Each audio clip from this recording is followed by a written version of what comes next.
He knows. BruKnows, what you tryna find out? 3, 2, 1, BruKnows starts now. Welcome to another episode of the BruKnows podcast. Hey. That's the wrong one. Anyways, I'm here with my dog, Cash. He's just proud of his father, man. He's proud of his father. We did some big things in Brazil over the last 11 days. Your boy became a Brazilian national champ in freestyle wrestling as I try to pursue my dreams of being on the Olympic team. So I'm going to let Cash go. Cash, go to your mother. Or chill, or chill.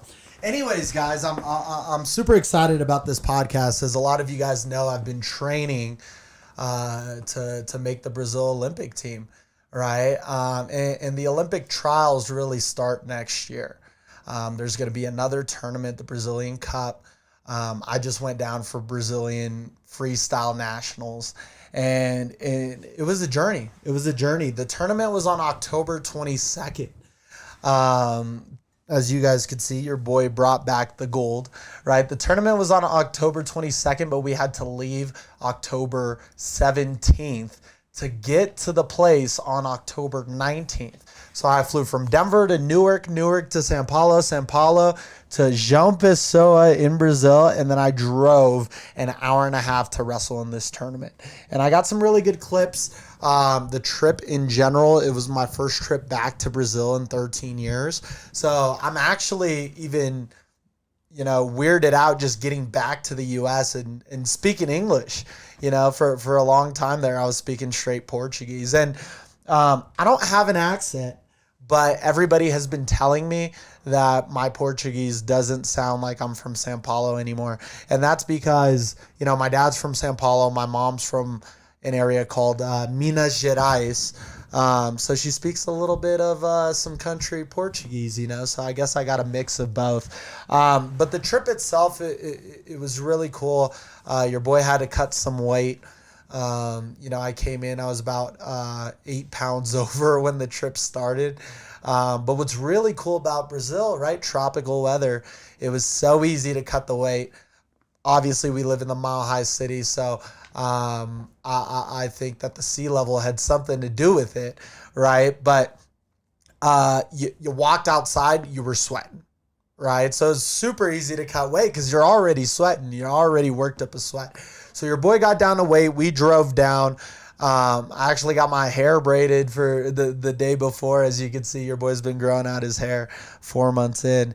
Anyways, I was super anxious, right? And now this Brazilian national tournament, although not a qualifier, it was still the national tournament. So I just wanted to go down there and, check out the competition, check out the level of the kids wrestling, because I've never wrestled a Brazilian before. And as you guys know, NCAA All-American, right? So I hadn't wrestled in really 3 years. I did a tournament last year, Rocky Mountain Nationals in Vegas, but that was just for fun. I went up in weight, was just hanging out. This time I got serious, started training with my boys, Archie Colgan, and Grant Neal over at Genesis. So shout out to you guys for giving me a room. Shout out to Gabe, Habotri. I never know how to say his last name, but I've been helping out Gabe in his camp, and there's a lot of tough kids in that room. So I've been going in there and rolling with them. And also shout out my guy, Vlad. Vlad's a guy, big ass cauliflower ears. I met in the gym, just introduced myself. Turns out he's a Ukrainian freestyle national champ. And so your boy took advantage of that, right? Thank you guys for all the help in preparing. But I'm going to be honest, right? I wasn't at the level of wrestling that I was when I was in college, right? When I was in college, we were training every day. I sometimes had 3 practices a day. And switching from that to 3 practices a week was really different. So my level of wrestling when I was in college was a lot higher, right? So your boy got back in the room. He's been rolling. The hard part is I'm rolling with UFC guys, right? I'm rolling with MMA guys, Bellator guys. And they don't wrestle to wrestle. They wrestle to fucking kick you in the face when you stand up. So it was tough preparing because nobody was really wrestling freestyle with me. And that's when I met Vlad, and he started helping me out, getting some roles in. Also, yeah, it's just a different mindset than before. You eat, you sleep, you breathe wrestling. And this time, I was kind of doing it passively, not passively, but it was something part time. Did he pee over there? That motherfucker, bro. Cash just peed on the floor. Dang, that's all right. That's all right. Did you let him out? Okay, cool. Damn. Okay, so my dog just peed on the floor. That's what he thinks about that story. Obviously, the podcast is not entertaining enough. Anyways, the tournament starts, and let me tell you something about Brazil. It's definitely not as organized as anything you guys have probably done here in the U.S. So, when I was wrestling NCAA, right? Hey, weigh-ins were at a certain time. You have to start wrestling an hour after weigh-ins or UW-dub. There's different rules. So these dudes start weigh-ins 30 minutes early. Never seen this. I was happy because I wanted to eat. But then wrestling doesn't start for 3.5 hours. And I was just like, damn, man, this is very weird. Your boy had to warm up like 6 times. I didn't even wrestle till noon. So a total there, I had 4 matches. And the guys seemed pretty good. The level of wrestling was good when I was watching them wrestle each other, right?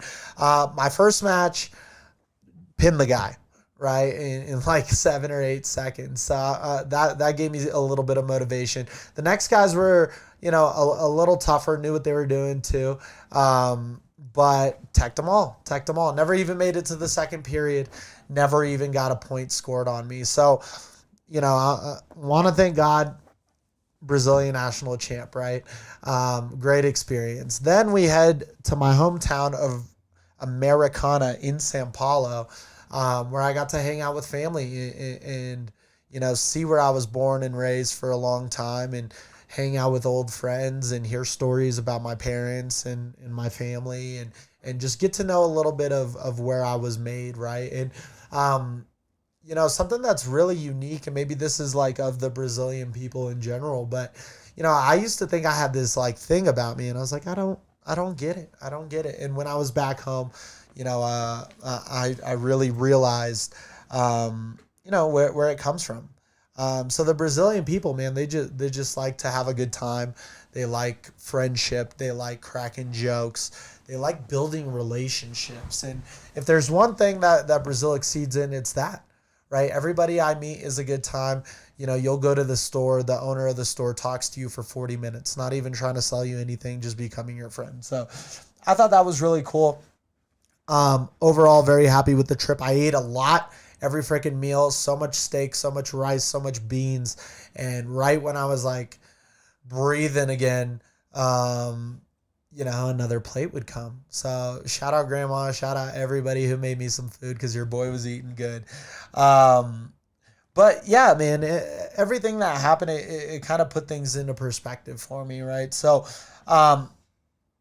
what's crazy is, I randomly got invited to go back down there and wrestle and try to make the Olympic team. And with that goal in mind, with all the other things going on, I got family, I got work, right? And some of the training, and I've been feeling not scatterbrained, right? But I got a lot going on, and sometimes you don't stop to realize, hey, like the time is now, it's happening. So I had a journey in wrestling. It was about 10 years. I wrestled for about 10 years, right? 4 years in high school, 5.5 in college.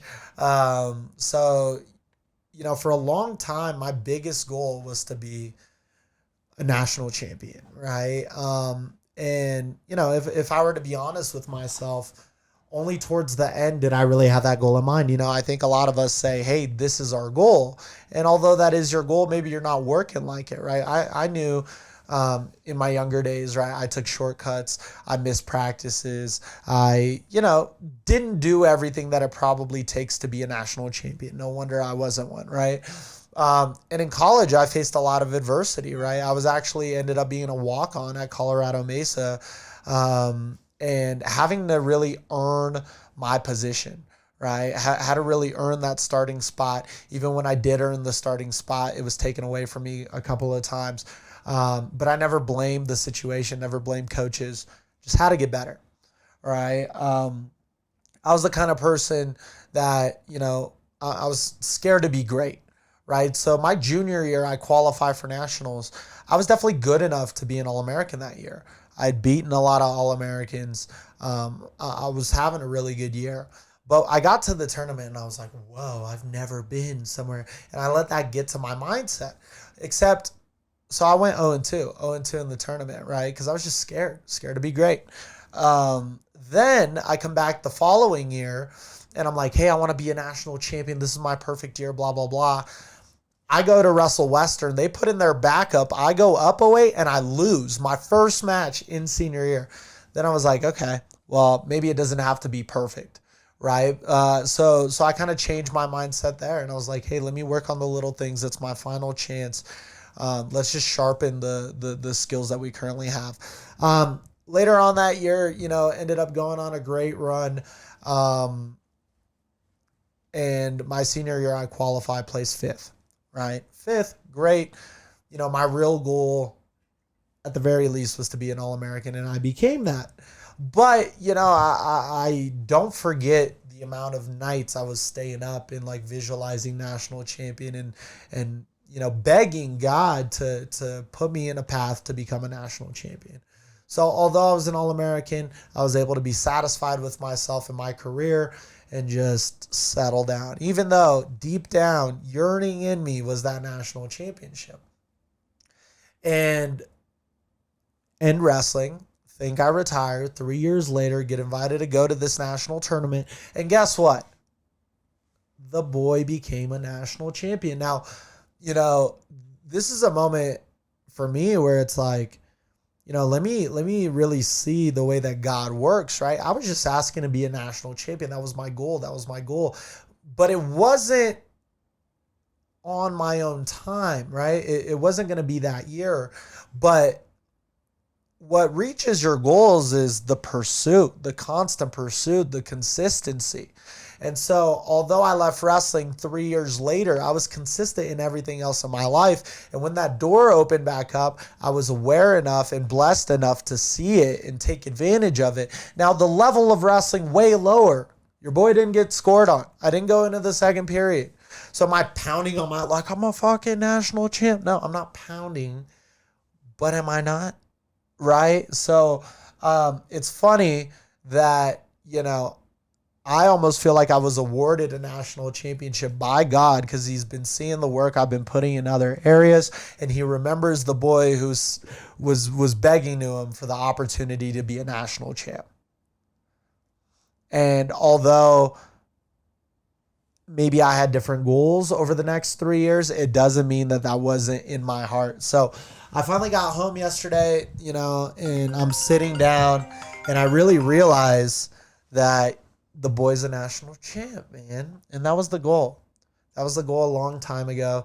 So again, national champ. I'm not bragging about it.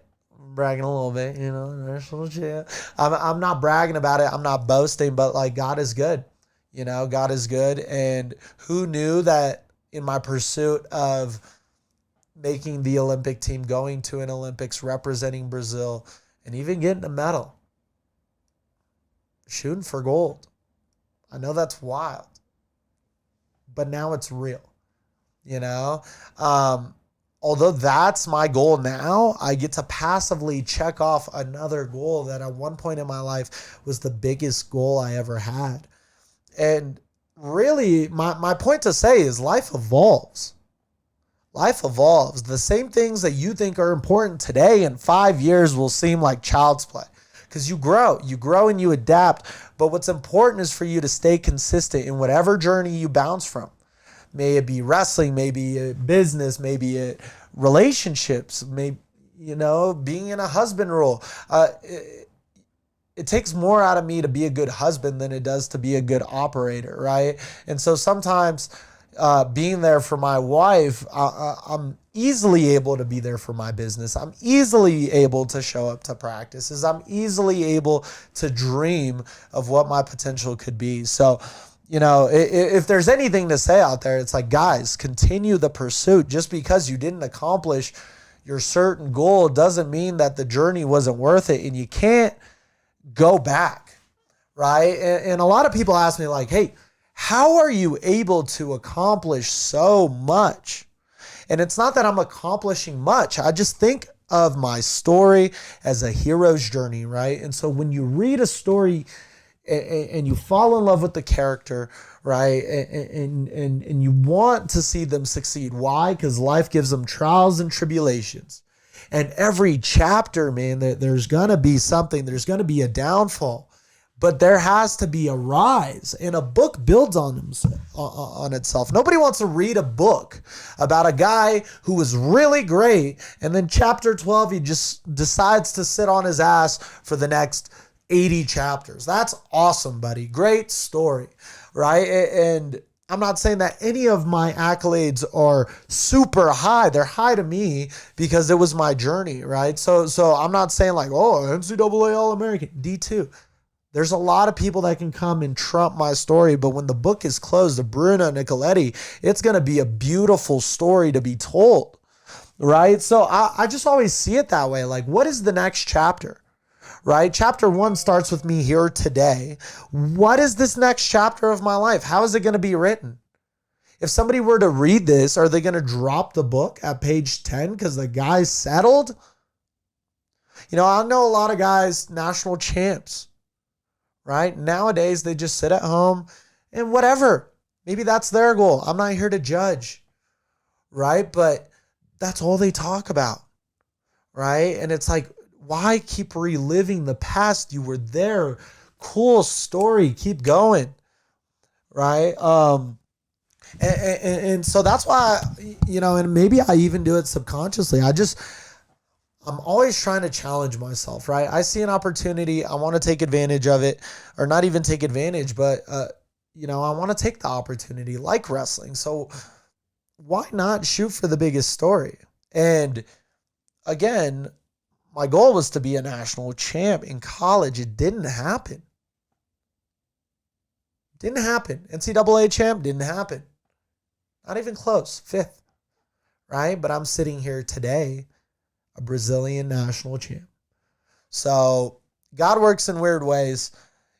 Just keep that in mind, guys. Keep that in mind. Whatever journey you're living, the journey's worth it. It's going to make you evolve.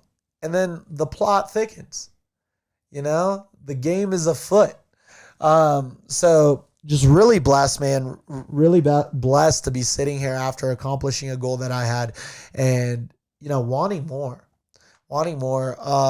As you guys can imagine, the week leading up to me leaving, work gets crazy, right? So shout out to the Hummingbird team holding it down as much as they could. Now I'm coming back. Work is crazier, right? Holidays coming up. So I just want to be vulnerable, grateful. Thank you guys. Thank you to everybody who was pushing me. Even this morning, a buddy of mine, he owns a restaurant. He's an entrepreneur, my kind of guy. Right, but we don't kick it that much. We maybe kicked it 3-4 times, right? We don't kick it that much, but we always stay in touch. Why? Because I see his story. He's building it. He's grinding. I'm a fan.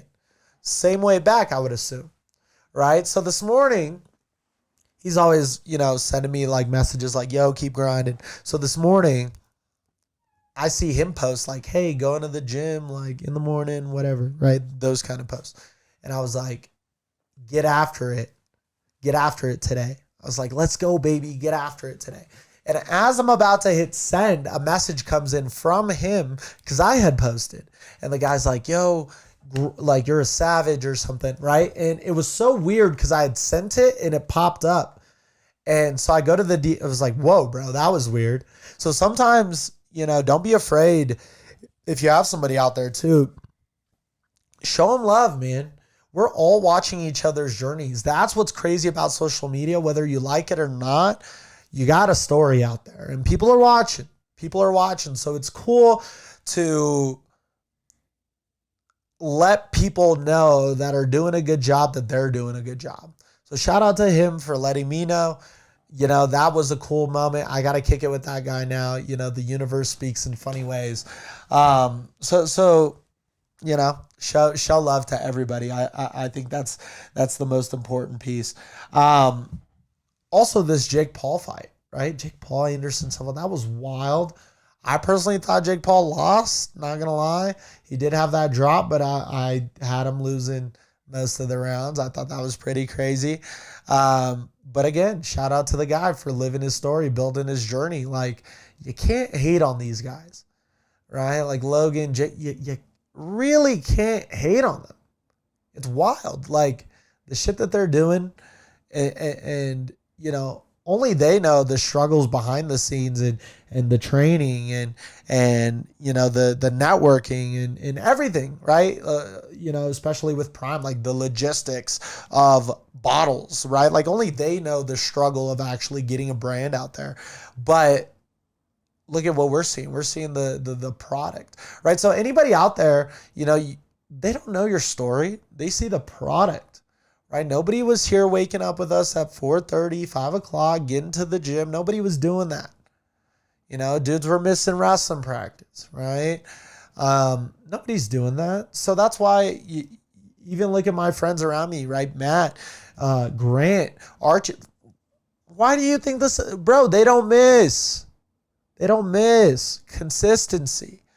You know, consistency. And so same thing with Jake and Logan, right? They're consistent. They're consistent. And so it's just exciting to see, man. You know, I was a big fan of Anderson Silva. I remember, you know, when he broke his leg against Chris Weidman, that broke my heart just as a Brazilian, you know, citizen, or just a Brazilian in general, right? That, and when Jose Aldo got knocked out by McGregor in like 3 seconds, that was wild. So those are kind of things that broke my heart a little bit. But, you know, Anderson Silva's a legend, old as fuck, but great boxer. And shout out to Jake for taking his head off. I just think that's really cool, man.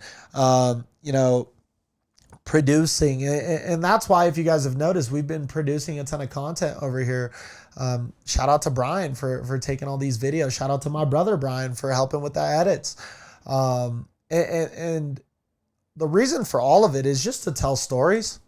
You know, I'm trying to sit with as many great people as possible so I can hear their story.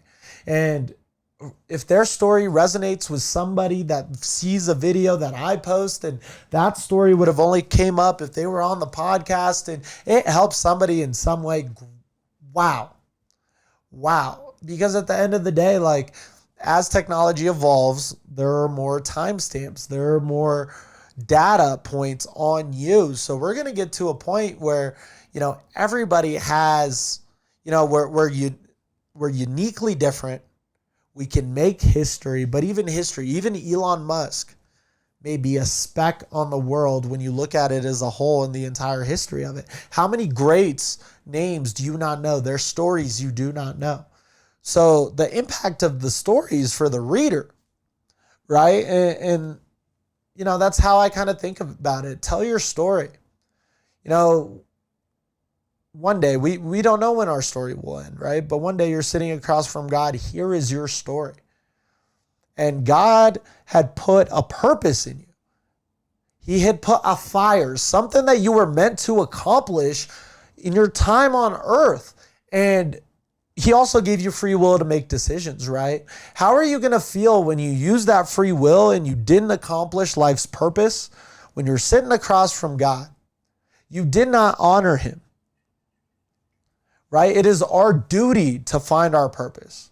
It is our duty to live the life that we were meant to live. So when you think about your life as a story, are you a victim? Are you a victim of circumstances? Are you adhering to societal pressures and ideologies, or are you being you? Are you finding your path? Are you blazing your own trail? Are you digging deep and figuring out who you are? Because that's the only way you're going to know the answer to these things. And I'm not saying that I know. Most of us don't. You know what? Probably none of us do. But we're trying. You know, and it's funny that the ones who try do, right? And the ones who do succeed. So I also saw another video, and it was kind of a guy like walking up steps, and he would walk up 2, fall down on a trampoline, bounce back up 1 step lower than where he was. So like, let's say there's 10 steps. He'd walk up to 5, fall, land on 4, go 5, 6, fall, land on 5, go 6, 7, fall, land on 7, goes, right? You got until he got to the top, and the caption was like, my business journey. But that's our journey in life, right? A lot of times I think our character, us as a person, is being tested by God himself in certain situations. Are you going to do the right thing, or are you going to do what's easy? Right? You drive past a homeless person. Something in you says, give them $5. But you know that $5 is money to you. What's easy is to not even roll down your window and keep driving. But if you feel that, give it to them. Right? So little things like that, just gestures. Are you constantly trying to do what is right? And if you're consistent, being bad is fun. Don't get me wrong. Being bad is fun. It's chill. Right? But are you doing the things that you should be doing? Are you moving the story in the right direction? That's only for you guys to know. So, hey, I want to thank you. This is the end of the BruKnows podcast. Thank you for watching my journey into becoming a national champ. The next couple of weeks, we're going to have some great videos, some great guests. So I'll catch you on the next one. Peace.